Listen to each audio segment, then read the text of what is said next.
ಕಾಪು ಕಡಲ ತಡಿಯ ಪುಣ್ಯಭೂಮಿ, ದೈವಿಕ ಸೌಂದರ್ಯದ ನಾಡು, ಪ್ರಕೃತಿ, ಭಕ್ತಿ, ಸಂಸ್ಕೃತಿ all in one divine destination. ಸನಾತನ ಪರಂಪರೆಯ ಜೀವಂತ ಸಾಕ್ಷಿ ಕಾಪು ಕ್ಷೇತ್ರ.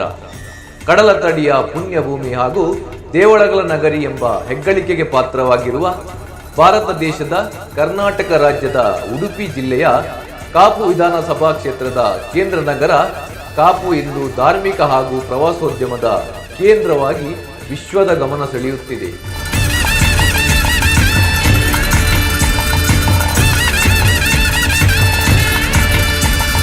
ಸನಾತನ ಹಿಂದೂ ಪರಂಪರೆಯ ಪರಿಕಲ್ಪನೆ ಸಾಕಾರಗೊಂಡ ಪವಿತ್ರ ಭೂಮಿಯಾಗಿದೆ.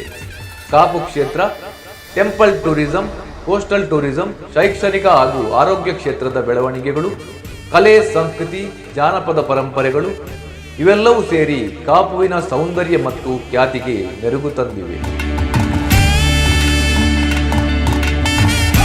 ಮಾತ್ರವಲ್ಲದೆ ಕಾಪುವಿನ ಪ್ರವಾಸೋದ್ಯಮಕ್ಕೆ ಪೂರಕವಾಗಿ ಒಡವಿಗೊಡೆಯ ಉಡುಪಿ ಶ್ರೀಕೃಷ್ಣನ ಸನ್ನಿಧಿ, ಶೈಕ್ಷಣಿಕ ಹಾಗೂ ಆರೋಗ್ಯ ಕ್ಷೇತ್ರದಲ್ಲಿ ಮುಂಚೂಣಿಯಲ್ಲಿರುವ ಮಣಿಪಾಲವೂ ಸೇರಿಕೊಂಡಿದೆ. ರಕ್ಷಣಾಪುರ ಕಾಪು ದೇವತೆಯ ಕೃಪೆಗೆ ಪಾತ್ರವಾದ ನಾಡು.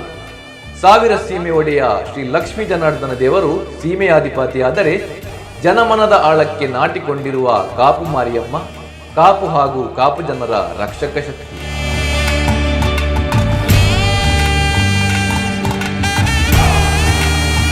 ಪ್ರಪಂಚದಾದ್ಯಂತ ನೆಲೆಸಿರುವ ಲಕ್ಷಾಂತರ ಭಕ್ತರ ಸಹಕಾರದಿಂದ ನಿರ್ಮಿತವಾದ ಶ್ರೀ ಮಾರಿಯಮ್ಮನ ನೂತನ ಮಹಾದೇಗುಲ ಕಾಪು ಕ್ಷೇತ್ರದ ಇತಿಹಾಸದಲ್ಲೇ ಅಪ್ರತಿಮ ಸಾಧನೆ.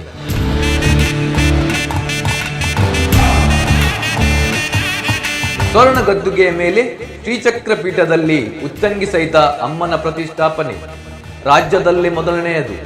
ಈ ಕಾರ್ಯಕ್ಕೆ ಭಾರತ ಮಾತ್ರವಲ್ಲದೆ 18 ರಾಷ್ಟ್ರಗಳಲ್ಲಿ ನೆಲೆಸಿರುವ ಭಕ್ತ ಸಮಿತಿಗಳ ಒಗ್ಗೂಡುವಿಕೆ ಭಕ್ತಿಯ ಅಪ್ರತಿಮ ನಿದರ್ಶನವಾಗಿದೆ.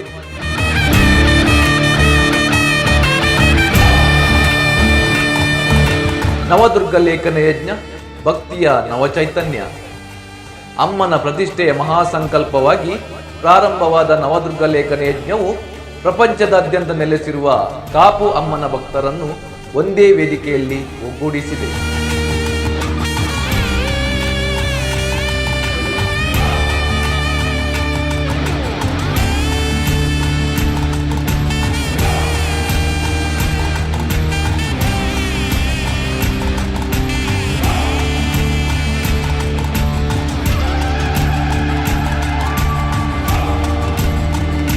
ಇವೆಲ್ಲವೂ ಸೇರಿ ಕಾಪುವಿನ ಅಮ್ಮನ ದೇಗುಲ ನಿರ್ಮಾಣದ ಕಥೆಯನ್ನು ಭಕ್ತಿಯ ಪವಾಡವಾಗಿ ಪರಿವರ್ತಿಸಿವೆ.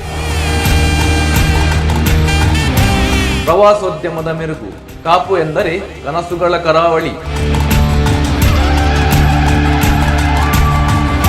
ಮಾರಿಯಮ್ಮನ ಪವಾಡಗಳಿಂದ ಪ್ರಭಾವಿತರಾದ ಭಕ್ತರು ದಟ್ಟವಾಗಿ ಆಗಮಿಸುತ್ತಿದ್ದಾರೆ.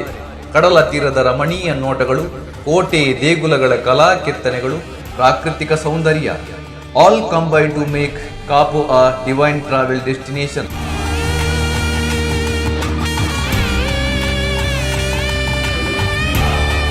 ಸ್ವರ್ಣ ಗದ್ದಿಗೆಯಲ್ಲಿರುವ ಶ್ರೀ ಮಾರಿಯಮ್ಮನ ದರ್ಶನಕ್ಕಾಗಿ ದಿನನಿತ್ಯ ಸಹಸ್ರಾರು ಭಕ್ತರು ಆಗಮಿಸುತ್ತಿದ್ದಾರೆ. ಅಮ್ಮನ ಮಡಿಲಿನಲ್ಲಿ ಸಿಗುತ್ತಿದೆ ಶಾಂತಿ, ನಂಬಿಕೆ ಮತ್ತು ಆಶೀರ್ವಾದ. ಬನ್ನಿ ಕಾಪು ದಪ್ಪೆಯ ಸನ್ನಿಧಿಗೆ, ಭಕ್ತರ ಪೊರೆವ ಮಹಾಮಾತೆಯ ಮಡಿಲಿಗೆ.